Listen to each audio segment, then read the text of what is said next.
o processo da hipnose no animal intelectual.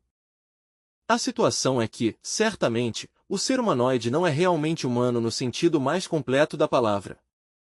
Se examinarmos a fundo o humanoide, descobrimos primeiro que todo o seu corpo físico, ou seja, seu corpo planetário, tal veículo tem um assento vital. Quero referir-me de forma enfática ao Linga Sharira dos hindus, ou seja, ao veículo termo eletromagnético ou seção superior do corpo físico. Tal veículo serve de base para todos os processos bioquímicos, fisiológicos, luminosos, calóricos, etc., etc.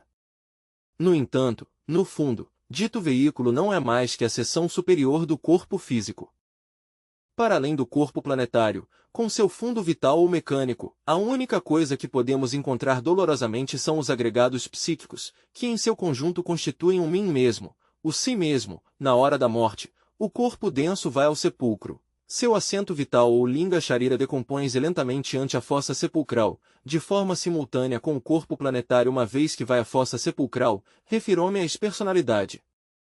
Ninguém nasce com a personalidade definida. A personalidade é filha de seu tempo, nasce em seu tempo, morre em seu tempo. Não existe nenhum amanhã para a personalidade do morto. Forma-se tal personalidade durante os 7 primeiros anos da infância, e se robustece com o tempo e a experiência.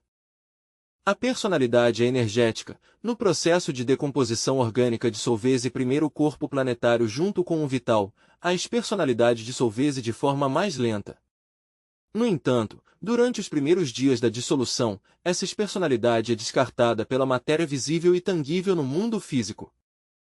Nestes instantes, fui testemunha presencial de algo insólito. Todos vocês conhecem a Dona Calvita, certo? Aquela anciã, morreu um de seus filhos. O caso aconteceu há 6 meses. No entanto, naqueles dias, de forma inusitada, alguém liga por telefone na casa do senhor esposo. Quem ligava era precisamente o representante de uma empresa, tinha referências sobre o falecido José Luiz. O senhor esposo responde: mas, como? Se está morto há 6 meses. Como? Responde o que liga: estou falando da empresa tal. Há 2 dias ele se apresentou aqui para pedir trabalho porque agora está sem trabalho, me deu o número do seu telefone, nos disse que o senhor poderia nos dar referências. Lamentamos. Responde-lhe, mas ele está morto há uns 6 meses. Impossível. Diz o que liga pelo telefone, estou ligando pelo papel onde me deu a referência, não posso acreditar que esteja brincando comigo. Senhor, tal como lhe disse, ele morreu. Ficou perplexo, pois o que ligava, admirou-se, através da via telefônica subiu o assombro, entendo que até o pânico. Isto sabemos simplesmente pela expersonalidade do morto que, durante os primeiros dias da defunção e durante vários meses depois, trazia muito poder para se fazer visível e tangível no mundo físico. Já conhecem vocês o outro caso da dama que esteve dançando toda uma noite na pachanga, por aí está escrito em algum livro, mas não está demais recordá-lo, pois resulta oportuno. Às 3 da manhã, horário em que mais ou menos se suspendem as pachangas, em que as pessoas têm vontade de ir dormir, faz bastante frio, sobretudo por aí amanhece, pois manifestou a moça que queria se retirar. Claro está que acabou, mas lamentava ter tanto frio, sobretudo que não havia trazido um casaco. Começando os jovens da nova onda tão entusiasmados, pois, como viam a jovem bonita, não lhe faltavam naturalmente seus admiradores, mas um deles lhe ofereceu suas jaquetas, ela aceitou com gosto e, como aquele procedia tão gentilmente, tinha carro, não teve nenhum inconveniente em levá-la até sua casa. No entanto, depois de deixá-la em sua porta, lembrou-se de não lhe ter pedido que devolvesse sua jaqueta, no entanto deixou o reclamo para a próxima vez. Certamente, no outro dia chegava um automóvel à porta daquela mansão, o jovem a que lhe batia de uma forma muito natural, sem supor o que ia se fazer ver. Grande foi sua surpresa quando, ante ele, saiu uma senhora anciã, ele solicitando sua jaqueta. A senhora respondeu: minha filha, aquela a qual você emprestou a peça de vestir, está morta há cerca de 1 ano ou algo mais. Você quer sua jaqueta? Não lhe vai restar outro remédio senão ir ao cemitério, lá pode ser que a encontre. O jovem, pois, ficou surpreso, estava algo inusitado com o que não contava, e disse: mas não é possível, se eu dancei com ela ontem à noite, ela nos acompanhou na festa e eu estive tão contente. A senhora responde: se você não acredita, vá ao cemitério. Realmente, o jovem dirigiu-se imediatamente ao cemitério indicado pela anciã, e certamente o jovem buscou o sepulcro, e sobre o mesmo estava escrito na lápide o nome e até o sobrenome da falecida. Não restou, pois, no jovem dúvida. Saibam, pois, como uma personalidade pode se fazer tão física, tão material, é assombroso, certo? No entanto, a personalidade jamais é imortal, mas afinal dissolve-se. O que continua, o que não vai à fossa sepulcral, é o ego. Como já lhes disse, não é mais que um conjunto de agregados psíquicos. Quando um investigador esoterista investiga tais agregados na quinta dimensão da natureza e do cosmos, não possuem de modo algum os corpos existenciais superiores do ser, como sustentam as diversas organizações pseudoesotéricas ou pseudocultistas, resultam ambas incoerentes. As figuras dos desencarnados humanoides, ao penetrar-se e compenetrar-se mutuamente os diversos agregados, tais espectros assumem gigantescas formas nada agradáveis, quando um dos agregados inumanos que constituem o mim mesmo, atua de forma independente do conjunto total, pois assumem estas figuras animalescas mais ou menos grandes, mais ou menos pequenas, baixas, altas, imprecisas, abomináveis. Se um investigador competente examina um falecido na região molecular, não possui aquele ego uma autêntica personalidade num sentido. A personalidade, aquela pessoa que no mundo conhecemos, talvez muito amada e bondosa, muito querida para nós, morreu, é verdade, deixou de existir, mas isso que continua não é de modo algum a pessoa. Se pudesse isso que continuar ter uma personalidade definida, não diríamos que a pessoa se fez imortal, ou seja, mantém uma personalidade definida. Qual é sua mortalidade? Os agregados psíquicos não são a pessoa, são um conjunto de defeitos psicológicos, melhor diríamos animalescos, infra-humanos, também diríamos como um compêndio de lembranças, como o resultado de muitos ontens. A imortalidade é algo diferente, é algo que há que lograr, então, matar o morto. Sim, o ocultista pode ser morto de pecado, o ego. Mas se estamos no mundo tridimensional diríamos, há que matar o vivo, na região dos mortos diríamos, há que matar o morto, mas na região dos vivos diríamos, há que matar o vivo para que o morto, ou seja, seu autêntico, legítimo e real, ressurja no mundo tridimensional de Euclides, matar o vivo para ressuscitar o morto. O vivo é o ego, morto é o ser. Ao contemplar os humanoides tanto em vida como depois de mortos, são absolutamente irresponsáveis, máquinas controladas pelos diversos agregados, estes se batem pela supremacia, cada um quer controlar os centros capitais da máquina, essa é a crua realidade. Nesse sentido todos os humanoides são irresponsáveis.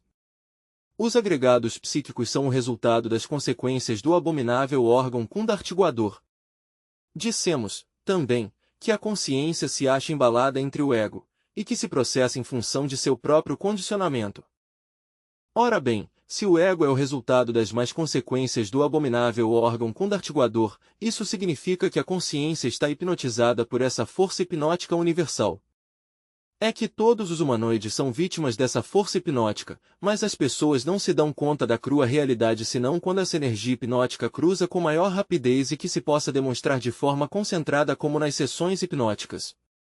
Mas se observarmos minuciosamente os humanoides, veremos que estão hipnotizados, que cometem centenas de erros lançados na balança, é verdade, mas nós os atribuímos ao caráter, à canção psicológica das pessoas, buscamos 150.000 justificativas, etc. Observemos um sujeito comum e corrente numa sessão hipnótica, um sujeito passivo, um sujeito hipnotizado, fará tudo o que o hipnotizador lhe mandar. O hipnotizador lhe diz que tem que atravessar um rio de lado a lado, assim o fará. Não importa que esteja rodeado de muita gente se o hipnotizador lhe diz que o estão atacando, e tratará de fugir apavorado. Por quê? Porque ele faz o que o hipnotizador lhe manda e crê no que o hipnotizador lhe diz. Agora, se observarmos a vida básica das pessoas, veremos as extravagâncias insólitas, terríveis, mas para tudo há justificativa, diremos, a tal moda dos hippies, extravagância na forma de vestir, que alguém resulte fazendo algo fora de moda, como se diz, são caprichos. Para tudo há uma justificativa, mas a crua realidade das coisas é que todos estão hipnotizados e não o sabem. A força hipnótica vem, repito, do abominável órgão condartiguador, isso é verdade, o ego vem do abominável órgão condartiguador, e como é subjetivo, este se processa dentro do ego de forma subjetiva, quer dizer que está hipnotizada, é vítima de uma hipnose, a hipnose produzida pelo abominável órgão condartiguador, assim que temos de repetir o que se nos disse na passada aula. É necessário que assim seja. Agora nos explicaremos a que se deve a falta de responsabilidade de muitas personalidades. Também se observou em vários lugares, estou falando de povos que surgiram durante a época da primeira sobraça-raiz depois da segunda catástrofe que alterou fundamentalmente a crosta geológica de nosso mundo Terra. Então se fizeram estudos de fundo sobre os atos irresponsáveis dos hipnotizados humanoides. Desafortunadamente, depois daqueles países que foram destruídos pela cadeia de desertos daquela época, tinham a mesma confusão dos organismos humanos ao inverso. Quando um homem daquela época quis ressuscitar essa antiga ciência, foi terrivelmente criticado, nem que tivesse tempo de confiscá-la, de refazê-la, praticamente destruíram seu labor. É que os físicos, os grandes patifes do intelecto que se encontram no estado de hipnose profunda, não podem jamais aceitar temas ou conceitos que se saiam do círculo vicioso em que se encontram metidos, mas quando um deles quer romper com esse círculo, lhe caem a socos, como se diz por aí, o destroem. Esse mesmo homem pressentiu que existia uma dupla consciência no ser humano, a verdadeira e a falsa. Ele estudou esse processo da hipnose coletiva, mas isso sim, seus experimentos foram destruídos. Pois sim, meus caros irmãos, temos que reconhecer o estado em que se encontram os humanoides. O mais grave é que se creem que já são humanos, e já há sombras nas telas de televisão que se vangloriam da palavra homem. Dizem, o homem que chegou à lua. Mas, qual homem, me pergunto eu? O homem está conquistando o Polo Norte. Mas, onde está o homem? Esses que andam pelo mundo com figura de humanoides, são acaso homens? São humanoides, mas não são homens, serão mamíferos intelectuais, mas humanos jamais. Qual é a condição para chegar a ser homem? Advirto-lhes que estou falando como se diz com o coração na mão. No entanto, apesar de tudo, lhes disse que, talvez na mesma universidade onde vão no México os estudantes, dizem com toda franqueza, nós somos mamíferos racionais. Bom, já é algo, não é?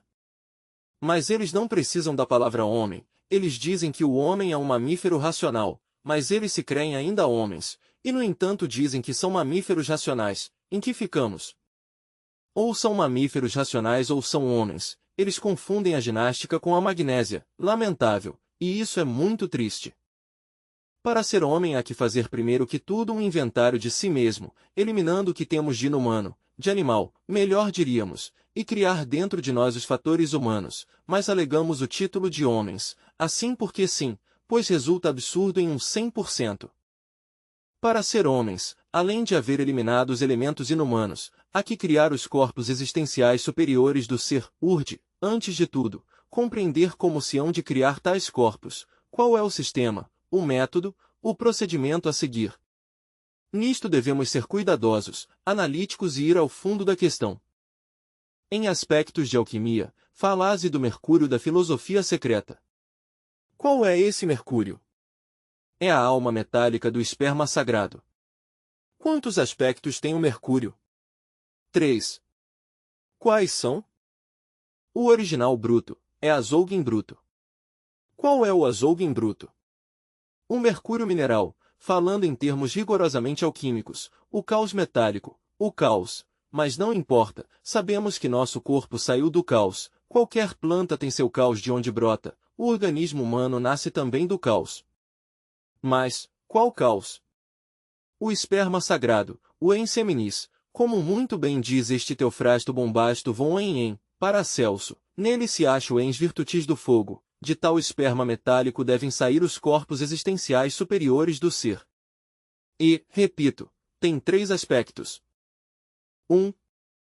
O original bruto, que é o esperma em bruto. 2.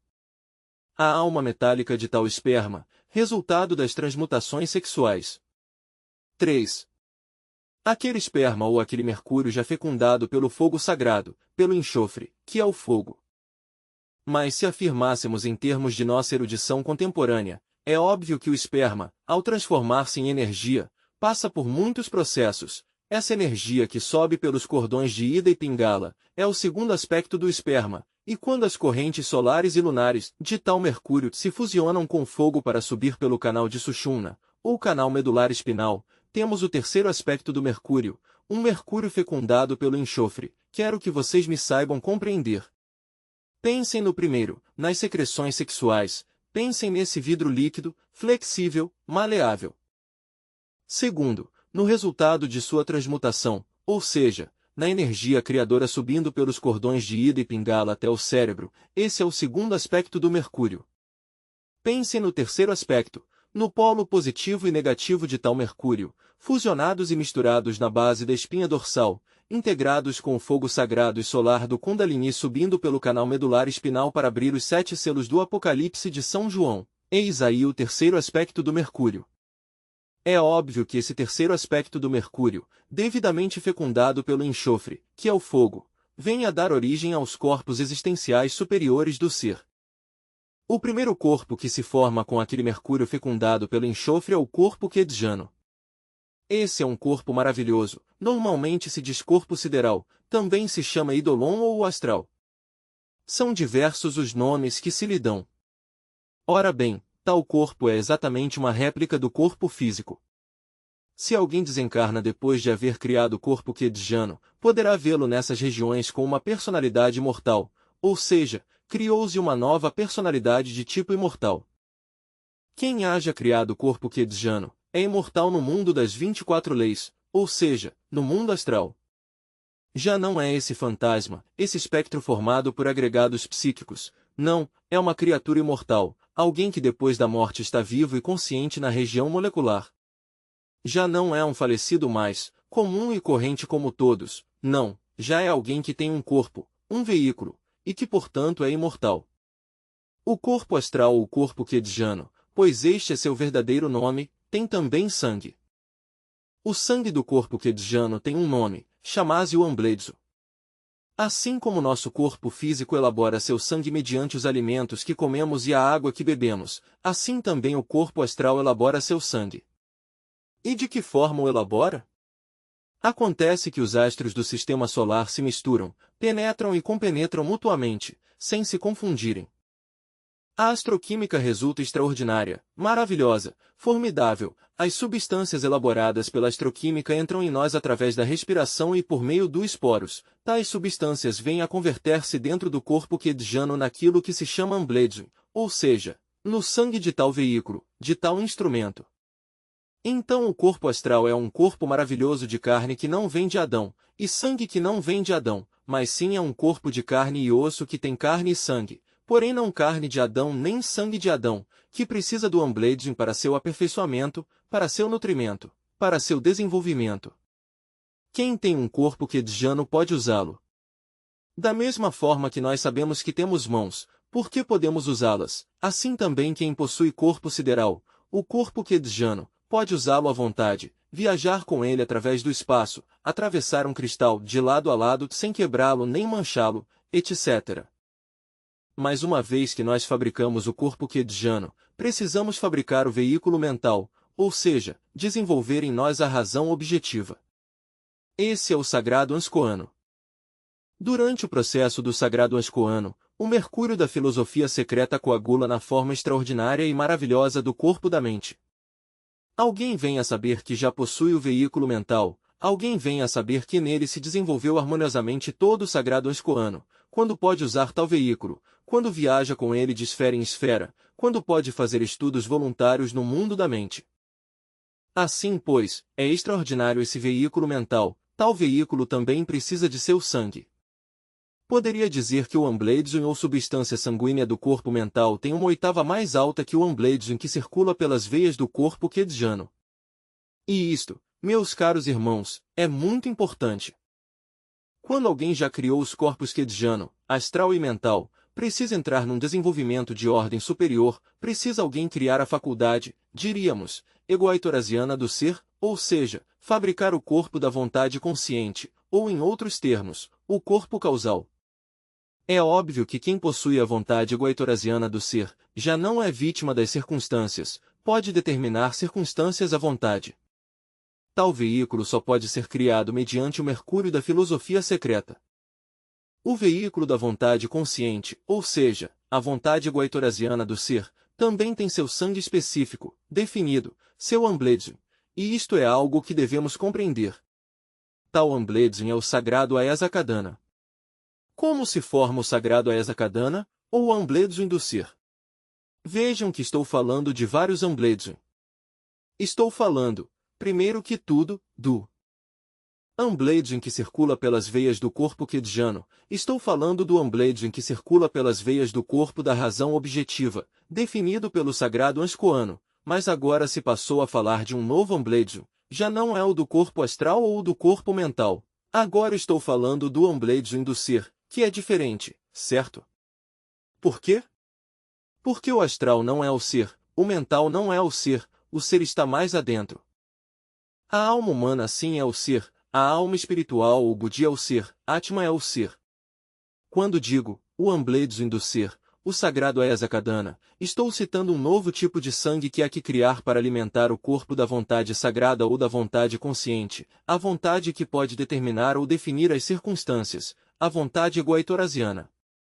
Como que se forma tal sangue, tal Ambledsun do ser? Com as emanações do sagrado Sol absoluto. E como lograria, um místico, atrair essas emanações do sagrado absoluto solar ao seu corpo causal? De que forma poderíamos atrair o sagrado Aesakadana? É, simplesmente, por meio da contemplação, da meditação e da oração. Então, tais emanações se transformam no sangue do causal, no Ambledsun do ser. Uma vez que possuímos os corpos físico, astral, mental, causal ou falando em termos mais esotéricos, uma vez que hajamos criado o corpo Kedjano, o veículo da razão objetiva e o corpo da vontade consciente ou faculdade egoaitorasiana, então, o que acontece? Que podemos encarnar o quê?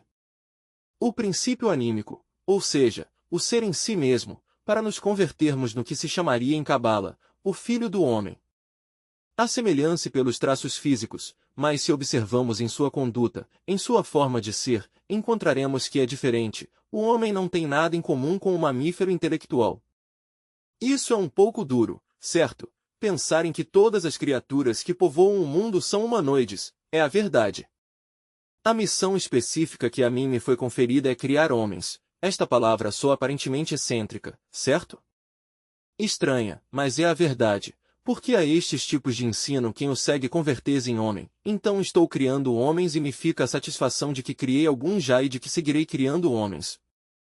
Custa trabalho já a um indivíduo que abarque o conjunto do ensino, devido ao fato de que está hipnotizado. O mais grave é que não se dá conta de que está em estado de hipnose. Isso é o mais grave. Já eu lhes explicava o que aconteceu com a consciência. Desafortunadamente funciona agora com dois sistemas em vez de um.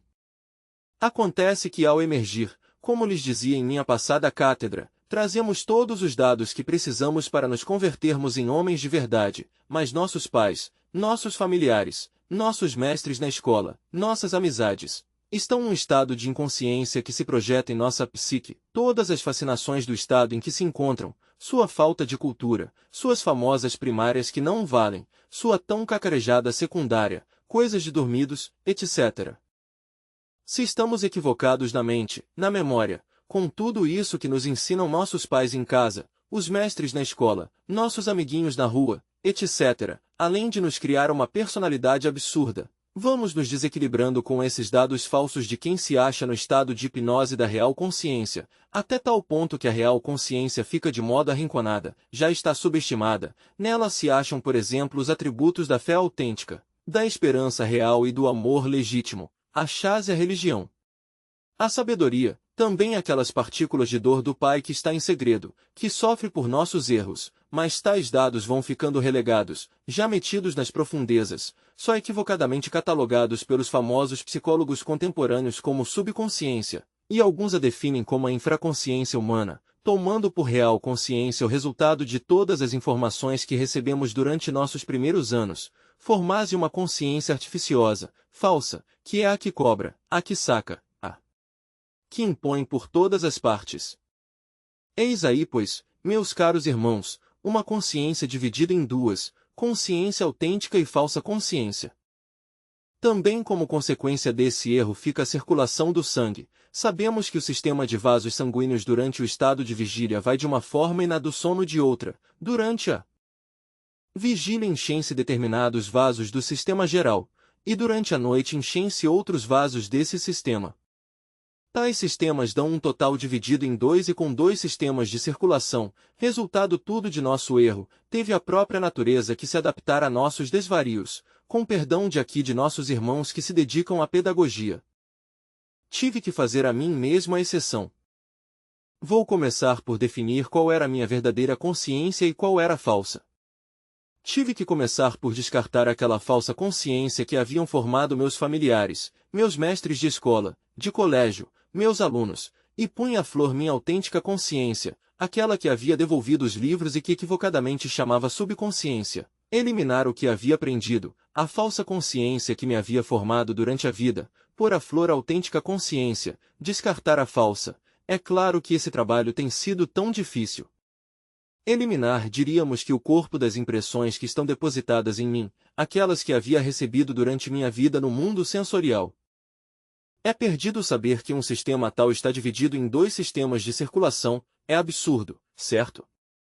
Assim, pois, irmãos, analisemos isto. Mas nos damos conta da necessidade de nos convertermos em homens, e uma vez convertidos em homens legítimos, autênticos e verdadeiros, teremos que aperfeiçoar a parte superior do ser. No mundo as pessoas se alegram com o dinheiro, com as vaidades, mas nós não devemos nos alegrar com isso. As alegrias são para nós de vencer as reavaliações do ser. O ser é o ser e a razão de ser do ser é o mesmo ser.